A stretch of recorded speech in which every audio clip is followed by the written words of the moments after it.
This is Generous Theology.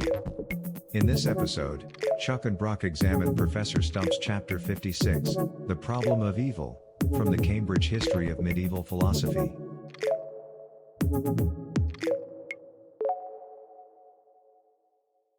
Okay, my friend, Chuck, it's a blessing, and it's so good to be here with you this day. And we have the chance, we're taking a look in the Cambridge History of Medieval Philosophy.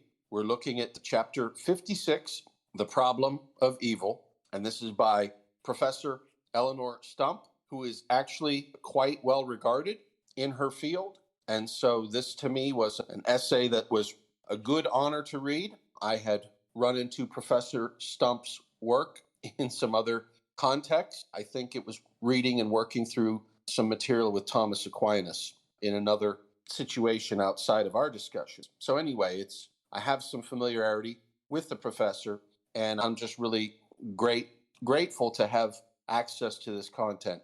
And I'm probably going to do my usual song and dance about how this might be the best chapter in the book, but only with tongue in cheek, because the hits just keep coming, and I'm always impressed with the next chapter. So maybe I should put my foot on the brake of that one, but I really did enjoy this one. One of the reasons why I enjoyed it is because it's maybe one of the canonical problems in religious studies. And the medieval thinkers are really well known for having a richness and a depth of thought here. A lot of times people will think that doctrinal developments almost exclusively are related to modern thought. And I don't want to take anything away from modern thought, but looking at some of the medieval positions, it's clear that in some sense these thinkers maybe struggled and brought thought about this problem to a very high level. And it's maybe modernity has not greatly improved upon things since these times of these thinkers, which I think is something worth saying. Now, that's an arguable point, but I think it's at least worth considering. And just to state the problem in a brief overview, the issue is simple. We have to give an account. How can the world that God created and governs have evil in it? And the professor lays that out right at the beginning. And of course, she does the kind of thing that we often do when we're breaking down and talking about content from this volume of philosophy. Before we get into the medieval situation and talk about it, we set the backdrop. We talk about the backstory by either referencing what people thought in antiquity before the Middle Ages, or maybe just at the transition from antiquity to the time of the Middle Ages. And maybe eight out of 10 times that is a fancy way of saying we start with Augustine. And so that's what the professor does here. And so I feel like that's an approach that very often has some value. When you were starting to read this chapter and you were just taking a look at the approach, how did it take in your mind? Were you happy with that approach? Were you satisfied with it? Is it the kind of approach you might have thought to write on this kind of topic, or did you have something else when you were thinking about how this material might come at you? I think starting with Augustine makes the most sense, because even though Augustine's thoughts about the problem of evil were less about the questions of theodicy and more just simply of defining what evil is, that you have to do that first. And I think if you don't go to scriptural references, it makes the most sense to start with Augustine and how he interprets that. And I really appreciated her doing that, because I think there is a sense in which, just as you noted at the beginning, this is an area of discussion where, while there are all sorts of ideas and there's been all sorts of discussion about it, the medieval and even the early medieval to ancient thinkers still have a major impact on how we think about those things. And so, as an example, as we read about Augustine and he struggles with this question of the metaphysical status of evil, what is it? How do you define it?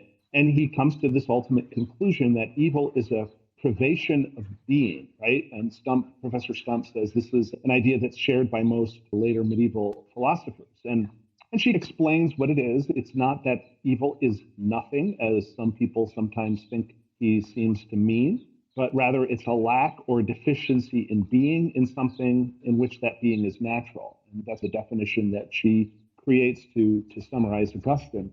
And it strikes me that over the years, in hearing sermons about evil, in hearing sermons about sin, that this concept of evil being a privation of being is still very much within sort of the orthodox way of thinking. There are some folks who might take it in somewhat different directions than Augustine does, but I can tell you, in thinking about what is righteousness versus unrighteousness, and what is justice versus injustice, what is the difference between those who follow God's law and those who don't, those who follow the precepts of the covenant and those who don't, and of course all of us in some ways are among those who don't.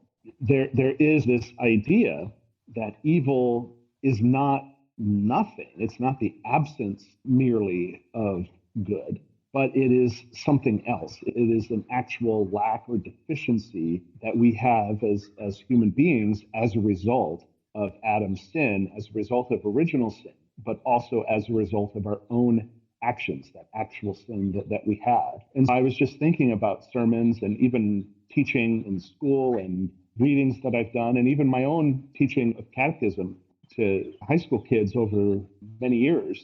And I really see that idea of Augustine, maybe not in exactly the terms that is presented here, but very similarly as being the basis for the way that a lot of Reformed Christians think about sin and evil. So I appreciated her beginning with that. And the only, honestly, the only way I could think of to do something different would be to even go further back and start talking about Old and New Testament concepts of evil and sin. And at some point, probably someone might have told her if she did that, this is a philosophy book, not a theology book.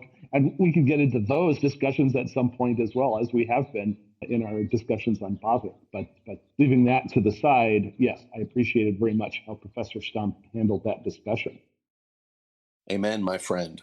That's a great opening. Thank you for that. I think when we're trying to grapple with the ontological status of evil, privation is perhaps the first word.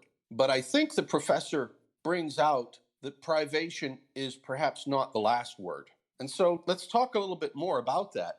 And so, firstly, when we talk about evil, I think there's a decent consensus that we're talking about something that is a property of a personal being. I don't think we have very many philosophers who associate evil with things like abstract object or impersonal objects. They cannot enter into causal relations. They don't maintain ending as moral beings. So, for example, if a rock falls down a hill and hits someone and injures them, we of course note the calamity to the person being hit by the rock. They're a personal being. But we don't go over to the rock and scold it and give it a lecture on how it should not have done that. We don't say that the rock was morally deficient or evil. To some degree, it's very similar as well with the typical human relationship with animals. So in a bear attack, I don't think we typically assign evil intentions or motives, even though perhaps that bear is in some sense a personal being. I think we're limited to something that's higher up here in the hierarchy. And so I think the scriptures talk about, and you started to mention this, the scriptures talk about sin and evil as being associated in some fashion with beings that are outside somehow of God's prescriptive intention. And so we have this idea that a being has to possess a moral faculty, has to have some sense of God's instructions. We could say God's law stamped upon him or her. And it's that failure to behave in line with that governance that's the origin. And so right away, that sort of puts the origin of evil for most discussions outside the natural causal order. So we can talk about things like the evil of a tornado or the evil of a hurricane or even the evils of a bad economy. for example. A stock market crash is evil. Harm can come from it, but I don't think we're taught when we think about theodicy and when we think about the quote unquote problem of evil, I think we're thinking about personal beings and how they're affected and how they relate to each other and to God. And so this is a very intensely personal situation. Now, there's more to talk about here, and I think we need to get into some of the thinkers that Professor Stump has lined up for us in the chapter. But before we do that, I think we want to maybe push back gently or push back a little bit against some conceptions of the quote unquote problem of evil. So, as many atheists, for example, will frame a narrative around the problem of evil, they will frame it in such a way as to imply, implicitly or explicitly, that the existence of evil in God's creation must somehow either be a contradiction or perhaps is evidence against the existence of a God or the existence of a particular kind of God, such as the God of the Bible, the Christian God. And so I think that's worth exploring as well, too. And we will. We've got a lot of material here. This is a really rich chapter.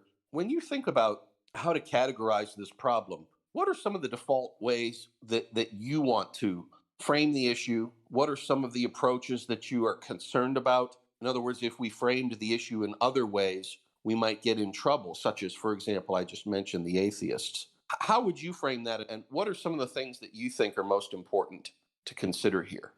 First of all, I think just simply making sure that we have a definition of what evil is. I think we do see that among some today, not everyone, excuse me, there is a tendency to define evil a little bit differently than Christians often do. Christians will see evil as being that which is contrary to God's will, or that which is contrary to God's created order or desire for his creation. There is, I think, a couple of alternative ways that people think about evil that I think are somewhat problematic. One is just simply a majoritarian version. And I understand where that comes from because we do need to define evil. We do need to, I think it's inherently obvious to almost everyone that evil does exist in some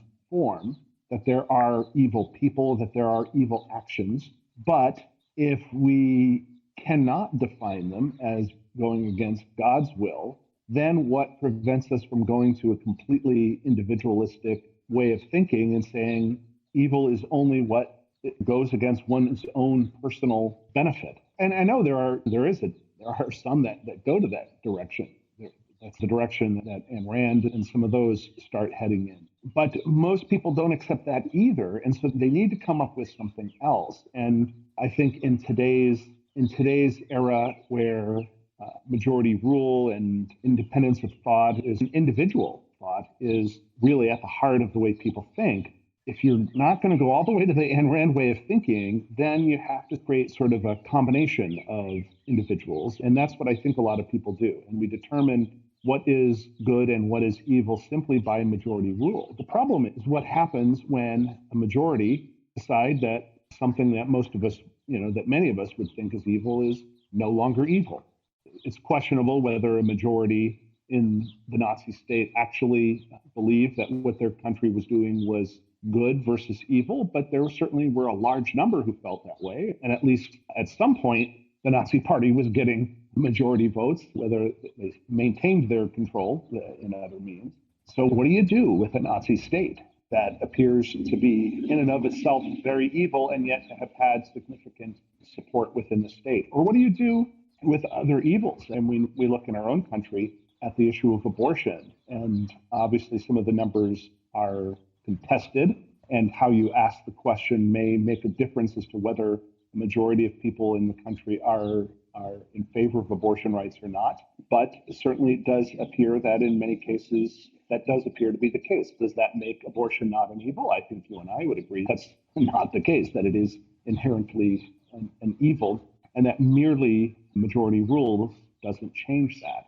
Another way that I've seen this come down, and another way of thinking about how do we define what is evil that is focused really on, again, individuals, but in a collective group of individuals way rather than in an external authority kind of way, is this idea of looking at what is, and I think this is the default American way of looking at it, and maybe even more so than majority rule, is what is to the greatest benefit of individuals in community. So it's not necessarily a majority rule because perhaps we can't entirely trust a 50% plus one kind of system, which is why we have a republic in the United States.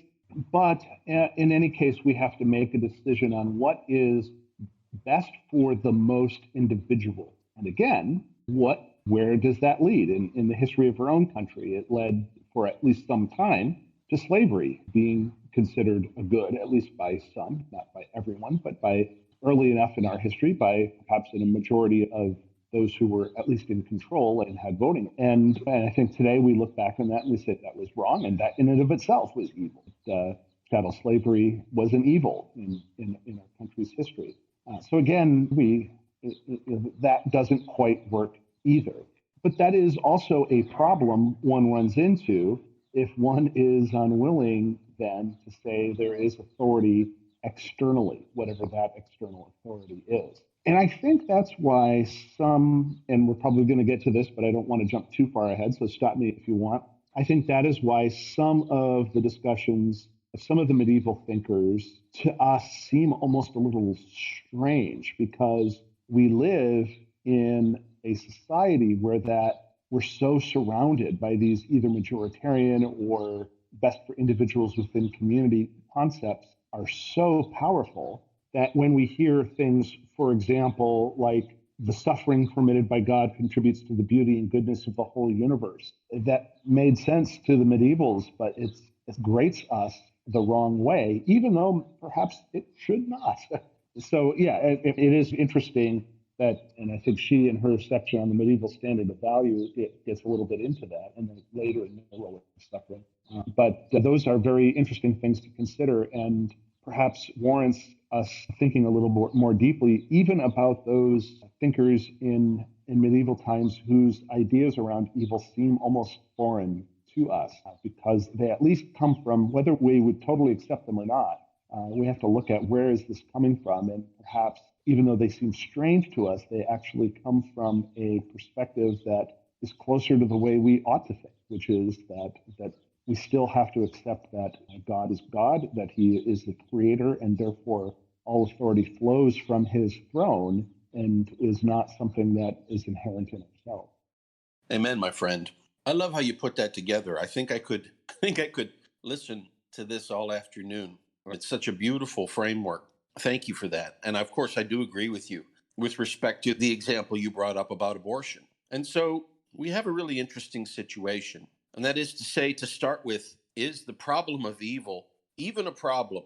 And what we have to be careful of is we have to be careful to make sure that it's not a problem in the sense of being outside of an Overton window. So in other words, it's a very common objection today for me to hear from some people that the problem of evil is a problem because, as they might frame it, if that's the kind of God who has created the universe, then he's not worthy of my worship, or he's a moral monster. Those kinds of objections will come out. And my response is, let's not equivocate between the problem of evil as an ontological reality versus the problem of evil as merely being God creating a universe under terms and conditions that don't meet our expectations. And so I want to take a step back a little bit and just think about some ideas here.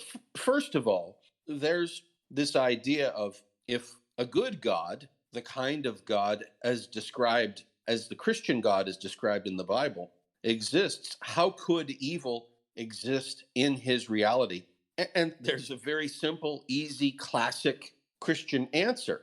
And it's just 4 words. And that is, God's got his reasons. And that's a powerful answer. Now, again, to people who want to put the existence of God as being outside of what they expect or what they find palatable, or outside of their Overton window of acceptable behavior for God, that's one thing, but I think God's got his reasons really is an answer. And we do see that in the scriptures. St. Augustine has his famous quote. Let me see if I can remember it here properly. God judged it better for evil to exist than to suffer evil to not exist. Okay, I didn't say that. I've got to look this quote up here. Here's the quote. God judged it better to bring good out of evil than to suffer no evil to exist. And so right away, we have two answers to the problem of evil. The first one is God's got his reason. The second one is God judges that it's a better thing to permit evil for the purpose of him bringing good out of it than it is to not allow evil to exist in the first place. Now, let's take a step back and think about some relationships here. The Christian Bible never exalts humans to God's level. We never sit in judgment upon God as if we were judges in a courtroom and God has to make an appearance in our court, sit in the defendant's box, and be tried. The scriptures never does that. Rather, instead, it speaks of us being God's creation in the same way that an artist might create a painting. The famous example in Jeremiah is God offers that his creation of the nation of Israel is like a potter taking the raw material of a clay and making a vessel, a pottery vessel out of that. And so we are the thing being made. We are the thing being formed. And what potter has to respect the rights of his clay? If the potter is working on his potter's wheel and he's shaping the clay and he puts the clay into a shape that the clay doesn't want to go, does the clay have a legal case against the potter? And so too, right away, we're really put into this situation where the scriptures don't allow us to sit in that kind of judgment on God. And it's not, of course, merely relationships between God and people. We even see that in human relationships as well. Think of a general in the military, and the general is prosecuting a war against another side, and the general sends troops out on a mission. And so there can be a private who is in one of those troops, and he is sent out on a mission where the general has an expectation that somebody like that private who's in that troop has a good chance of being killed. And maybe that particular private is killed. Has the general done anything wrong? Or has he merely acted according to a higher purpose or a different purpose? This gets really interesting really quickly. There's just one more avenue I want to explore here, and then I'll throw it back over to you. And if the potter analogy doesn't quite do it for you, think about perhaps the author of a book. I love The Lord of the Rings. And so let's think about J.R. Tolkien and think about the world he created when he contemplated and wrote a story about Middle Earth, where he created a god who created Middle Earth, created angelic beings, created elves, men, dwarves, created beings that were good, created beings that were evil, and then brought them together. And in 3 ages of Middle Earth's history, Tolkien created a world where its inhabitants were affected. And so when we think about, for example, the War of the Ring, and Tolkien wrote a story about the hobbit Frodo, who accepts the stewardship of the ring to perform a task of destroying it, and along the way suffers endlessly, it seems. Does Frodo have a case against Tolkien? Can he charge Tolkien in his hobbit court with doing something wrong? Of course, there were others during the War of the Ring. I think, for example, of the character of Boromir. So Boromir perished and died in the War of the Ring, as did many others. Did Tolkien mistreat them by allowing them to come to an evil or wicked end? How much more so in the world we live in? And so these are things we have to think about. Now, just saying that doesn't end the discussion on the problem of evil, but I think it at least frames the issue in such a way as to blunt this idea of the modern thinker exalting his own human understanding of things and maybe judging God by them as if he were somehow God's superior. Sorry, Chuck, I went into that a little bit into some detail. Let me just throw it over to you to react and maybe either push back or push in some direction with this. Yeah, no, I appreciate that. And I like the detail into which you went. And those images, I think, they can be helpful images as well, even beyond where you took them. So I think of it this way. You think of the Jeremiah image of the potter and the clay and the pot. And in a sense, then, now we have this pot that has been created by the creator, but it now has, to some extent, a life of its own. Perhaps not in the same way that we humans do, but God, the creator has of the pot, has the potter has given it a structure, and potentially, depending on what he does with it, maybe sells it. If it's a pot, sells it to be used for food, at least sets it on a direction, and that gets into that whole concept, which I think we've talked a little bit before about structure and direction and how that relates to creation and the issue of good and evil. But that doesn't mean that, for example, the pot can't potentially be used in ways that are evil. Perhaps the potter makes this pot and he's very proud of it. It's a very sturdy pot. It can be used very well at high temperatures and heavy use. So if someone wants to take it camping or needs to take it with them and use it in difficult circumstances, it's going to hold up to that. But let's say the owner then decides at some point that this pot, whose structure is primarily for the cooking of food and the direction on which it's been set out is to be this excellent pot for the making of food. But then somehow the owner of this pot becomes very angry with his neighbor. And the owner of this pot runs into his house after a dispute over, I don't know, whatever it might be, who mowed the wrong part of the yard or whatever. Now, the silly little things that sometimes neighbors can argue about. But instead, he runs into his house and he grabs this well-made pot and he uses it to smash the neighbor on the head. Now, obviously, the potter never intended for that to happen, and yet it can. And there is something in the inherent structure of the pot, the good structure of the pot, the fact that it is so sturdy and will hold up to all sorts of things, that enables it then to be turned in a direction that is evil. And so that there is a sense, I think, in which your image of the pot and the potter still can show how evil sometimes can exist. And the potter isn't going to make the pot fall apart at the slightest provocation so that it doesn't get used to settle grievances among neighbors. Because if he were to do that, it would lose its primary structure, which is to be an excellent thing to cook food in. So he's not going to make that change. But he has built into it, at least, if there is evil, he's built into it at least the potential for evil to happen, despite the fact that its primary use is good. And then to take your image of the story, the J.R.R. Tolkien novel, and again, where I'm going with these things, that you could find some flaws in the images here. But when we think of this world that Tolkien has created, in this world, there is evil that happens to some of the characters. And yet, there is beauty in that image. And in fact, those books, in some ways, struck certain readers, as being so beautiful that eventually someone decided, I am going to make a movie out of these. And in fact, I'm going to make lots of movies out of them.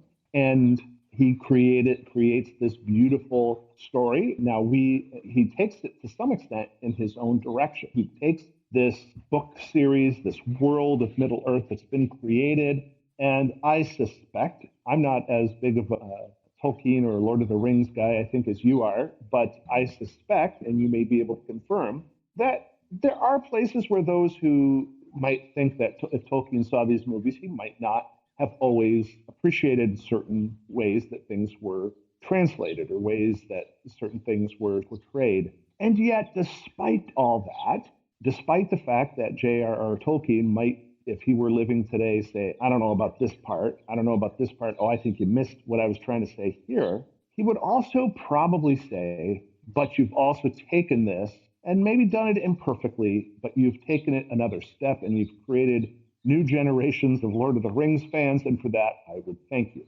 Even though it's not really quite perfect, you've done something with it that's created a thing of beauty. even where there are imperfections. And again, I think there is a sense in which we can say that God, in creating his creation, has allowed some level of free use of that creation. And that gets into some of these other discussions about what is free will and where does it exist and where does it not. But I think even those of us who are reformed and don't believe in the free will view of salvation understand that there is some level of free will for humanity.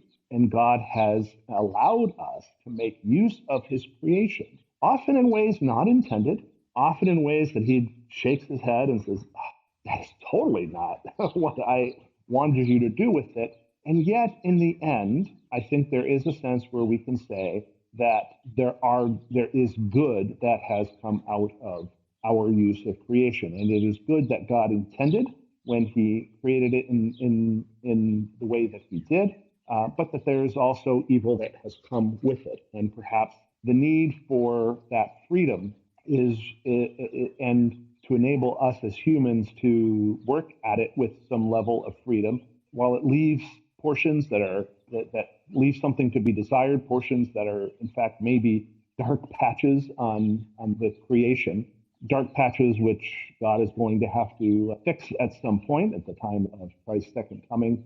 But yet there is some level of beauty in that. And I do think that even though there is a sense in which, in some ways, that concept that allowing evil to exist because of some level of free will of humanity, because that suffering permitted by God contributes to the beauty and goodness of the whole verse, as Augustine talks about it, even though in some ways that does seem strange to us, I think that we even see that today in the world of the media and film and books. And I think it is not so crazy a concept that we as Christians couldn't talk about it in a way that is somewhat winsome. Again, it's not perfect. It's not a perfect, and perhaps there is no perfect argument that we as finite humans would be able to make. And there is a sense that in the end, we do have to fall back to God as God. And as God says in Job, I created all this. Where were you when I created all this? How dare you try to dictate to me what I was trying to do when I created it? And we always do have to fall back to that. But I think there is also a sense where we can express in our limited way of knowing that there is still something of beauty that can come through not maybe perhaps not through evil, but those dark patches on the painting of creation enable us to see beauty in a way that we wouldn't have otherwise seen. And that's why even in a lot of film and literature, evil is used as a way to sort of help us to see the absolute beauty of that which is good. That contrast does something for us. And perhaps it is that contrast that is among God's good plans for us. It's hard for us to see when we see a dozen and a half children brutally murdered in a school, when we see elderly people brutally murdered in a grocery store. That kind of evil does strike us as just the very heart of evil, and how could anything good ever come out of it? And yet I think of the story of the church in Charleston, South Carolina, where Dylan Roof, the white supremacist who went and brutally murdered people in the church building to promote his white supremacist way of thinking, and the way that the people of that church turned that around and showed the world how Christians, even in the midst of the greatest of evil, still can do good and still can see the light of God's goodness, and presented that in a way that just, I think, in many ways did a great deal for at least that segment of the Christian church, even among people who would really question how there could be a God who would allow such. And again, it's not perfect, because it still strikes me, as close as we are to these other tragedies, it's hard to say, oh, God will make good come out of them. But I think it is possible for that to happen. And it is, even in the light of such evil, knowing that there is also going to come an end to such evil, and that there will come a time when all tears will be dried and death will be conquered, makes that even more amazing of a prospect. Chuck, I love where you went with that. And I apologize that we didn't get through the whole chapter today. In fact, we really in some sense, just set the stage. We talked about Augustine, of course. Professor Stump is going to go through and develop from here. So we have sections about Gregory the Great, the medieval standard of value, the role of suffering. And then, of course, we have to talk about Thomas Aquinas as one of the most important figures of the High Middle Ages. And she even brings up Saadia Gaon, a Jewish thinker who we've talked about before. So there's more to come. There's also complications, a section on complications in there, as well as even a survey involving Maimonides. So a lot more to talk about. I think we just introduced things. I think we set the stage. And I think that was worth doing because you have to clear the forest to see the trees, if that statement makes sense. That might be a yogiism for baseball fans. But I just wanted to say thank you for this great introduction. I'm really looking forward to following up with it more for our next session. Any other last thoughts from your end here? No, I think that's right. I'm glad that we'll take another conversation to finish this out because there is a lot of value in the rest of the chapter. So I'm definitely looking forward to that.